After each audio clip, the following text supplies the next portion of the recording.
ناظرین، کیلشیم کی کمی، جسم کا درد، لیکوریا کی پریشانی، صرف ایک گلاس دودھ میں یہ چیز ڈال کر پئیں جو ہڈی ٹوٹنے سے بھی بچائے اور آپ کو طاقتور بھی بنائے۔ خشخاش کے بیج سفید اور سیاہ دو قسم کے ہوتے ہیں، لیکن عام طور پر سفید بیج زیادہ استعمال کیے جاتے ہیں۔ یہ عموماً مختلف کھانوں میں استعمال کی جاتی ہے۔ یہ طبی لحاظ سے بھی بہت مفید ہے۔ خشخاش کا تیل بھی نکالا جاتا ہے جو درد کش ہوتا ہے۔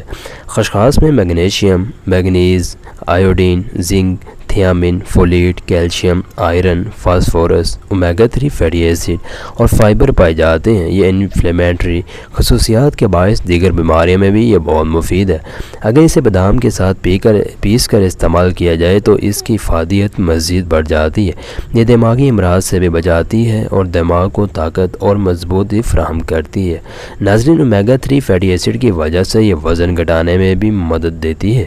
خشخاش کو پانی میں پکا کر اس پانی سے سکائی کی جائے تو جسم کا درد بھی کم ہوتا ہے اور سوجن بھی۔